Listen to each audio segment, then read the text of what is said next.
The Brian Heinz story. Guess which kid's mom slept with the casting director? Yeah.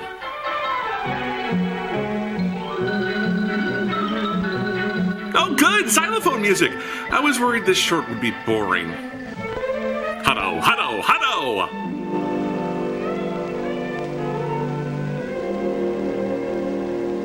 Featuring a spiritual shaming by Reverend Horton. This story is about 10 rather close relations of ours. The term is who seem inbred. to get into almost exactly the same kind of trouble we do. All 10 of these jolly characters lived in the same neighborhood and were all good friends.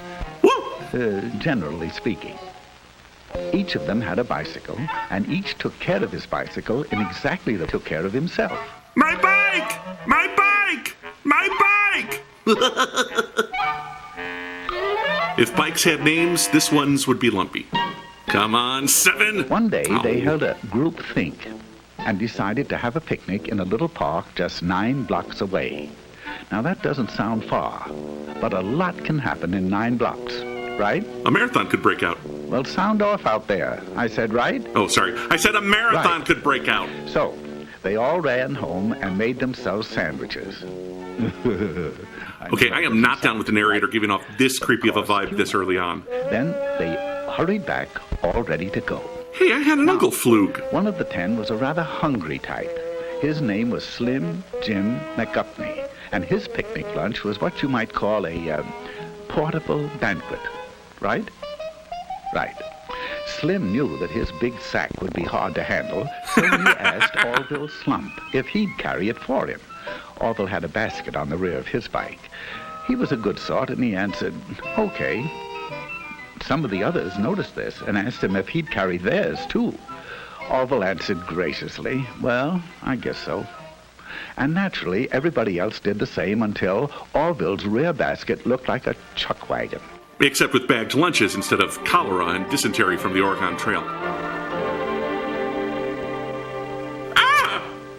At last, they were ready to go, and at a given signal, they went. Damn you! Damn you! That's not a Planet of the Apes riff. I just get mad when kids ride their bikes on the street and block traffic. Oh, Monkey in the Middle has a lice problem, apparently. Wait, so the fat kid rides on the handlebars, but no one is going to give the poor schlub running along a ride? Chimps are real jerks. Now, this is Rooty Toot Jasperson. He had the newest bike in the bunch, and he was as proud of it as he could be.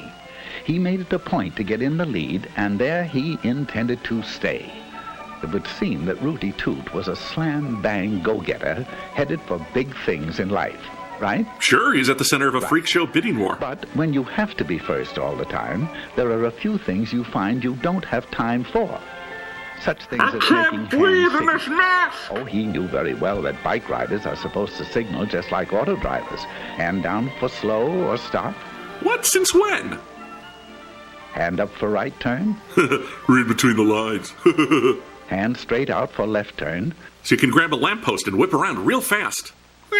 But pretty soon, he began to feel silly making so many signals to stay out in front. So he skipped one to rest his poor old tired arm. Just one signal. Once. Oh, good Lord. At this point, Rooty Toot Jasperson left the party. Oh, he didn't really leave a party. It was just a metaphor for that Ford Thunderbird crushing his skull. I can see all his friends are upset. This feels so wrong. Guys, slow down. I'm not used to running on 2 legs. These masks would give David Lynch nightmares. This charming little thing was actually christened Tinkerbell McDillingfitty. She's a sweet and lovely girl, but she has a rather poor memory. Sometimes she forgets to brush her teeth. Sometimes she leaves homework at home. And sometimes she forgets to look at traffic signals. Now she knows that she should. She knows that she should ride just like auto drivers drive. But she's so busy being happy all the time that her little thoughts tend to wander. And, oh, dear, dear, they're wandering again. But if Trump resigns, then we'd have Pence, and that's no good.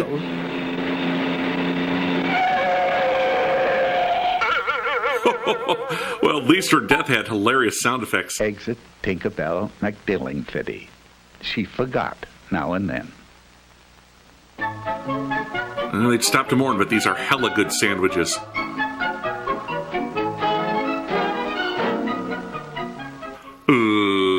let me introduce Philip Ladies. Flugel. He's a star athlete, the president of his class, an honor student, and he has the handsomest profile in school. Just look at it, will you? Now, Flug, as his friends call him, has one little flaw in his character. He is very easily bored. Right now, he's asking himself why everyone has to go up this side of the street. It's so samey. So, proving that even a class president can make mistakes, he decided to ride against traffic. Oh, he knows that auto drivers never do this, and that he should follow the very same traffic rules. But he's in the mood to do something different. Anyway, there are no policemen around to see him. That's the same thing I thought during my first and only attempt at streaking. Peddling ain't easy. Oh, no. That's the sound of the dog flying into a neighbor's mailbox. Philip Flugel is no longer bored. Although he's stiff as one. Ha!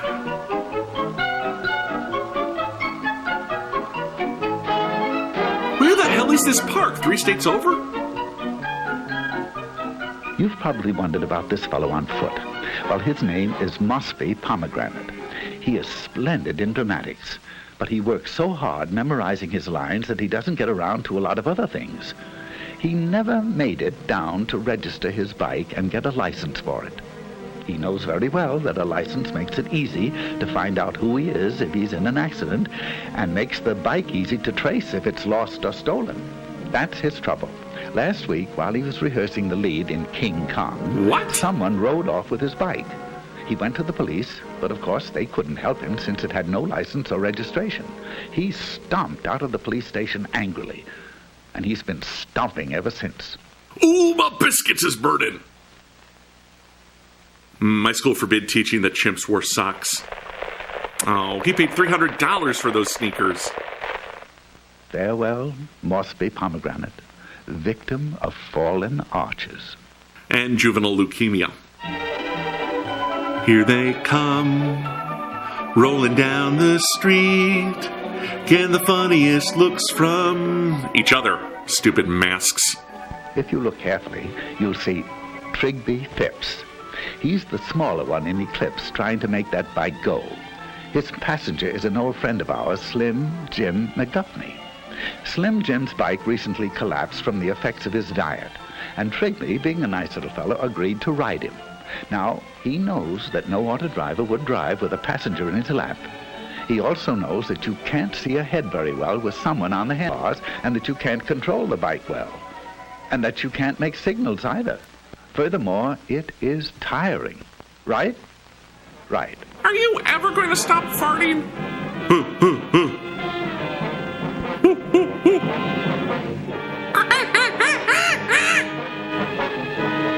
You could jump off the bike at this slow speed, but I guess technically that wouldn't be safe. Down, down, down, down into the earth. So long, fellas. There seems to be a flaw in the buddy system. Well, these kids are dropping away faster than the members of Trump's cabinet. That joke brought to you by the year 2019. Go on! Go on! A lady's got right of way! Out of hell with all of you! Get! Meet Nellie Swybach. She's as nice as can be on foot. But when she gets on that bike, sweet Nellie becomes terribly impatient with other people's driving. Although there are only a few left now, she's having trouble sharing the street with them. So, Nelbert is about to make a decision she'd never make if she weren't angry. I bet it involves shoes. There she goes. There she goes. There she goes knows that again. Riding on the sidewalk isn't allowed in her city and many others, and that even where it is, pedestrians always have the right of way. But Nelbert's upset, and she'd like to know just one good reason why she shouldn't take over the sidewalk all to herself. A car chase zone is 16 blocks away. Next time, let's drive. she'll just slip between them. Well, it's a nice day to be blown into a tree by an exploding monkey, don't you know? Albert Zweibach got her one good reason.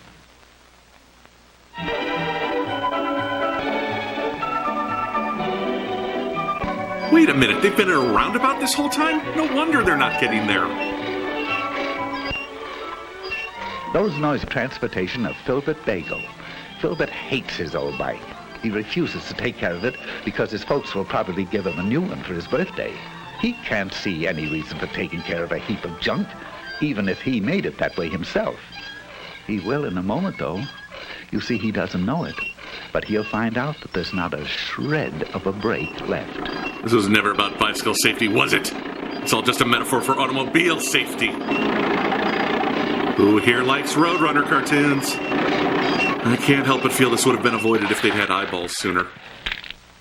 Now, Filbert would be the first to agree that if it's worth riding, it's worth taking care of. Right? Right.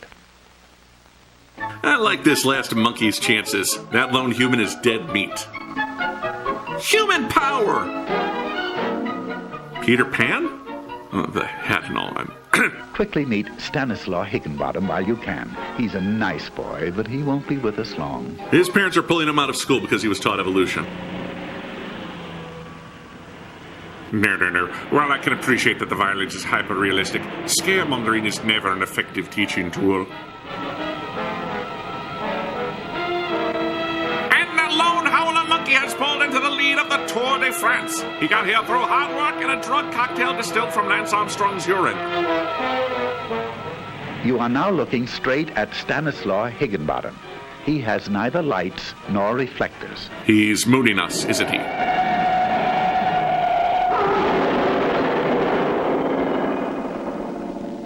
Fortunately, he's not covered in blood, and that's plenty reflective. Stanislaw just wasn't quite bright enough. Yeah, he would have had a great future writing for Jimmy Fallon.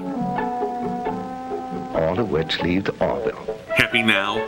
We've all had to sit through this death ride of a film just to reach the conclusion that the only human survived and prospered. Does this back up your worldview? Feel like you're on top of the food chain now? Huh? You people disgust me.